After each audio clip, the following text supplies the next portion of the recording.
50-ാം വയസ്സിലെ പ്രണയലേഖനം. പ്രതിസന്ധികളെ, കുറ്റപ്പെടുത്തലുകളെ ഒക്കെ മറികടന്ന് സ്വന്തം കാലിൽ നിവർന്നു നിന്നാണ് ശിവ എന്ന ബിസിനസ്സുകാരൻ ഈ പ്രണയലേഖനം എഴുതിയത്. ശിവയുടെ പ്രണയിനി മറ്റാരുമല്ല, 30 വർഷമായി തന്റെ ജീവനിൽ അലിഞ്ഞു ചേർന്ന സ്വന്തം ഭാര്യ തന്നെയാണ് ആ പ്രണയിനി. 21-ാം വയസ്സിൽ ശിവ അനുവിന്റെ കൈ പിടിക്കുമ്പോൾ ഏറ്റവും ഏറെയായി കേട്ടത് നീർക്കുമ്പളയുടെ ആയുസേ ഉണ്ടാവൂ തന്റെ ദാമ്പത്യത്തിന് എന്നായിരുന്നു. പണമില്ലാത്തവനെ ചേർത്തു പിടിക്കാൻ ഒരു പെണ്ണും ഉണ്ടാകില്ല, പുതുമോടി കഴിയുമ്പോൾ രണ്ടും രണ്ടറ്റത്താകുമെന്ന പരിഹാസ വാക്കുകൾ, പ്രായത്തിന്റെ പക്വതയില്ലായ്മയിൽ കാട്ടിക്കൂട്ടിയ വിവരക്കേട് തുടങ്ങിയ സഹിക്കാനാവാത്ത കുത്തുവാക്കുകൾ, അങ്ങനെ ഒട്ടേറെ കേട്ടിരുന്ന കാലം. എന്നാൽ അവൾക്ക് വാശിയായിരുന്നു, ജീവിച്ചു കാണിക്കണമെന്ന വാശി. അവളുടെ ആ വാശിയാണ് ഇന്നത്തെ ഈ ശിവ. അവിടെ നിന്ന് തുടങ്ങി അവർ ശിവയും അനുവും. ഇല്ലായ്മകളെ പോലും സന്തോഷമാക്കി അവർ ജീവിച്ചു തുടങ്ങി. ആ 21-കാരിയുടെ കരുത്തിൽ പതിയെ ജീവിതം പച്ച പിടിച്ചു തുടങ്ങി. അറിയപ്പെടുന്ന കമ്പനിയിൽ ചെറുതായി തുടങ്ങിയ ഉദ്യോഗം കഠിനാധ്വാനത്താൽ ഉയർന്ന നിലയിലെത്തി. വിരമിച്ച ശേഷം തുടങ്ങിയ ബിസിനസ്സിലായി പിന്നീട് ശ്രദ്ധ. തൊടുന്നതെല്ലാം പൊന്നാക്കി മാറ്റിയതും കുടുംബം അവളുടെ കയ്യിൽ സുരക്ഷിതമാണ് എന്ന ഉറപ്പിനാലായിരുന്നു. ഈ 50-ാം പിറന്നാളിൽ അനുവിനും കൂട്ടുകാരികൾക്കും ഫുക്കറ്റിലേക്കുള്ള വിമാന ടിക്കറ്റ് നൽകിയത് പോകുന്നതിന് തലേന്നാൾ. അപ്പോഴും അവിടെ ഒരുക്കിയ സർപ്രൈസ് പാർട്ടിയെ കുറിച്ച്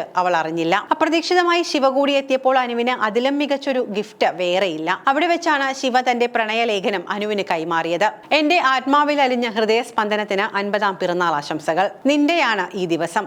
സ്നേഹത്തിന്റെയും സഹനത്തിന്റെയും കരുതലിന്റെയും 50 ആണ്ടുകൾ. അതിൽ നിന്നോടൊപ്പം യാത്ര തുടങ്ങിയിട്ട് 30 ആണ്ടുകൾ. 3-ാം വയസ്സിൽ അമ്മയെ നഷ്ടപ്പെട്ട, സ്വന്തം അച്ഛനെ ഒരിക്കലും കണ്ടിട്ടില്ലാത്ത, സഹോദരങ്ങളില്ലാതെ ഒറ്റപ്പെട്ട ബാല്യകാലം. പക്ഷേ നീ ഒരിക്കലും തളർന്നില്ല. അതിനെ നീ കരുത്താക്കി മാറ്റി. നീ ഒരു കരുത്തുറ്റ പെണ്ണായി വളർന്നു. പിന്നെ ഒരിക്കൽ നീ എന്റെ ജീവിതത്തിലേക്ക് കടന്നു വന്നു. അന്ന് എനിക്ക് സ്വന്തമായി ഒന്നുമില്ലായിരുന്നു. വലിയ സ്വപ്നങ്ങൾ ഉണ്ടായിരുന്നു, അതിനൊപ്പം വലിയ ആശങ്കകളും. എന്നാൽ നീ എന്റെ കൂടെ നിന്ന രാവും പകലും നീ എനിക്ക് കാവലായി. നമ്മൾ തുടങ്ങിയത് വെറും സ്വപ്നങ്ങൾ കൊണ്ട് മാത്രമാണ്. പക്ഷേ നിനക്ക് അത് മാത്രം മതിയായിരുന്നു. എത്രയോ പ്രയാസങ്ങൾ, സംശയങ്ങൾ, വിഷമങ്ങൾ ഒക്കെ ഉണ്ടായിരുന്നെങ്കിലും നീ എന്നെ ഒരിക്കലും കൈവിട്ടിട്ടില്ല. ഞാൻ തളർന്നപ്പോൾ നീ നിലകൊണ്ടു. പ്രതിസന്ധികളിൽ നീ എന്റെ കരുതലായി, എന്റെ തണലായി. നീ ഒരു അമ്മയായപ്പോഴാണ് എന്റെ ജീവിതത്തിന് അർത്ഥമുണ്ടായത്. നമ്മുടെ ജീവിതത്തിലെ ഏറ്റവും വലിയ അനുഗ്രഹത്തെ, നമ്മുടെ മകനെ നീ എനിക്ക് നൽകി. ഇന്നത്തെ അവനെ അവനാക്കിയത് നീയാണ്. ഞാൻ എപ്പോഴും ഒപ്പം ഉണ്ടായിരുന്നില്ല എന്ന് എനിക്കറിയാം. ആദ്യം ജോലി, പിന്നീട് ബിസിനസ്. ഇത് രണ്ടും എന്നെ വിടാതെ പിന്തുടർന്നു. എന്റെ സമയം, എന്റെ സാന്നിധ്യം എല്ലാം അതിനു വേണ്ടി. ഞാൻ നിന്നെയും മകനെയും ഒറ്റയ്ക്കാക്കി ഒരുപാട് യാത്ര ചെയ്തു. എന്നാൽ നീയായിരുന്നു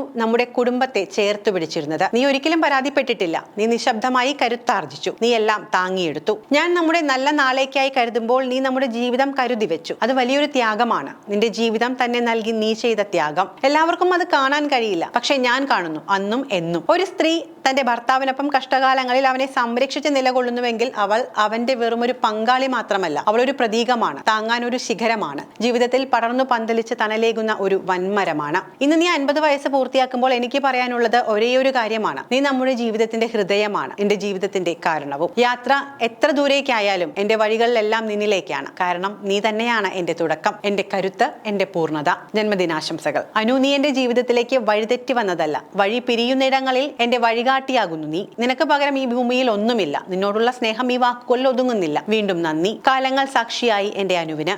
സ്വന്തം ശിവ.